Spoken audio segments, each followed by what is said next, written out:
Next question देखते हैं, दूसरा क्वेश्चन 7.2 का दूसरा क्वेश्चन क्या कह रहा है कि बिंदु 4, -1 और -2, -3 को जोड़ने वाली रेखाखंड को समत्रिभाजित करने वाले बिंदुओं का निर्देशांक निकालना है।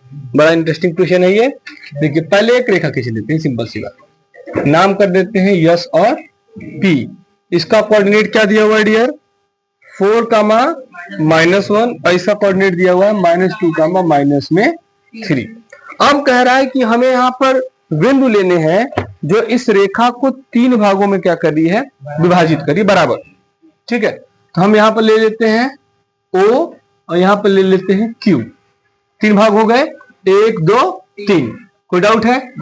समान है तो समान होगा, अगर अनुपात लेंगे तो समान आएगा। यानी कि यहाँ पर अनुपात अगर देखा जाए इसका तो 1, इसका 1 और इसका भी 1 एक ले लिया गया। कोई डाउट है? अब इसका नामकरण कर लेते हैं x1, y1 और इसका कर लेते हैं x2, ठीक है। अब यहाँ पर हम दोनों बिंदुओं को न लेकर के एक बिंदु को लेते हैं। पहले जैसे इस O बिंदु, अगर हम यहाँ चर्चा कर लेते हैं बिंदु O के लिए, ठीक है डियर, तो बिंदु O का निर्देशांक हम लिख देते हैं x, y। अगर अब यहां से ध्यान से देखा जाए तो यस से O और O से P का अनुपात क्या मिलेगा? एक संबंधित 2 नहीं मिलेगा क्या? क्योंकि देखिए यहां से यहां तक की दूरी तय कर दी है और यहां से यहां, और यहाँ 2 हिस्सा 1, 1, 2। क्लियर है? यानी कि बिंदु O के लिए जो M1 और M2 का अनुपात मिलेगा वो एक संबंधित 2 मिल जाएगा। बस अपना काम हो गया, अब लगा लिया जाएगा। कोई डाउट है? चलिए निकाल लेते हैं। इसका क्या माना जाएगा? x, ठीक है। x के लिए क्या करेंगे? M1 x2 प्लस में M2 x1 अपॉन में M1 प्लस x की वैल्यू निकाल लेते हैं। M1 की वैल्यू कितनी है? 1। x2 की वैल्यू कितनी है? -2 प्लस में 2 और x1 की वैल्यू कितनी है? 4।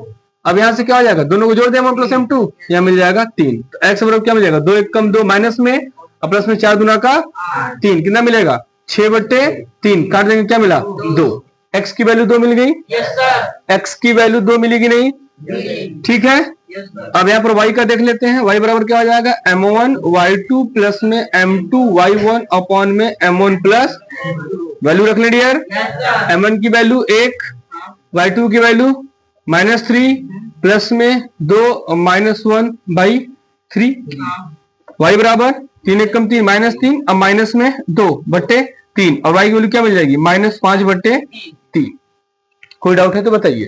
तो यहां से आपको O का निर्देशांक मिल गया, यहां से O का निर्देशांक मिल गया। आप नीचे लिख लीजिएगा, यहां दिख रहा है तो यहां लिख देंगे बिंदु O का निर्देशांक जो होगा वो क्या होगा?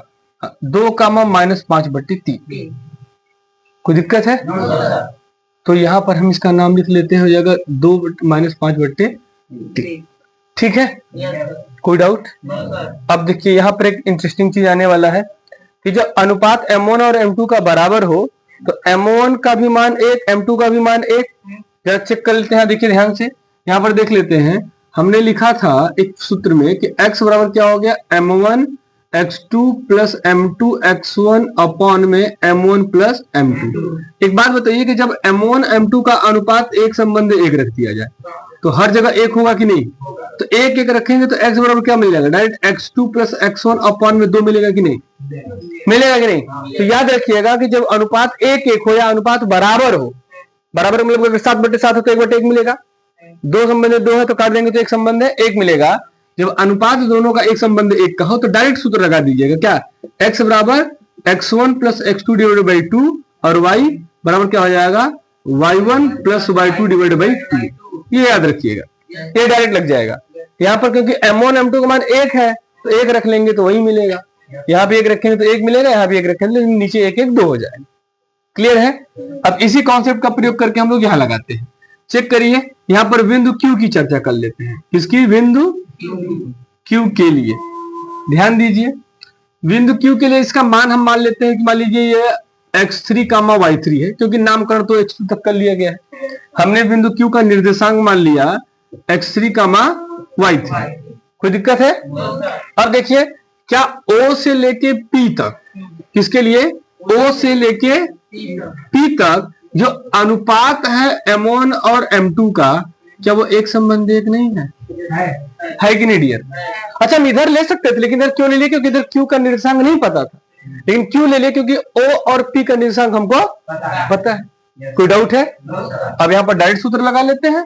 Q के निर्देशांक के लिए x3 बराबर क्या हो जाएगा? देखिएगा, x plus x2 divide by 2, क्योंकि यहाँ पर मैंने x लिखा है ना, फॉर्मूला यही है x1 प्लस x2, लेकिन यहाँ पर सिंबल है मैंने x लिखा है, तो हमने x ले लिया। ठीक है, तो x3 बराबर क्या हो जाएगा? x की वैल्यू कितनी है बेटा? 2। अब प्लस में इसकी वैल्यू कितनी है? -2 बटे, तो ये कट जाएगा 0 बटे 2, क्या मिल गया?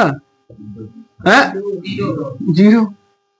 ठीक है, चलिए y की वैल्यू देखते हैं। y3 के लिए क्या हो जाएगा? y plus y2 divide by 2, यहां पे है ना, ये क्या होगा डियर बताइए? -5 बटे 3, अब प्लस में -3 बटेगा 2। सॉल्व कर लेते हैं इसको एलसीएम ले लेंगे, तो क्या हो जाएगा? -5, यहाँ पर 3 हो जाएगा, तो यहाँ पर माइनस क्या होगा? 3 3 9 बटे 2, y3 बराबर क्या हो जाएगा? कितना मिलेगा? ये माइनस में 14 बटे 3 गुणे 2 काट देंगे, क्या मिलेगा? 7, -7 बटे 3। कोई डाउट है? -7 बटे 3, यानी यहां से हमको मिल गया किसका? Q का क्या निर्देशांक? क्या मिला डियर? 0, -7 बटे, यही दोनों कोऑर्डिनेट पूछा हुआ था, एक ये और एक ये, यानी ये दोनों बिंदु ऐसे हैं जो इस कोऑर्डिनेट को 3 बराबर अनुपात में विभाजित करेंगे। ठीक है, देख सकते हैं, लिख लीजिए।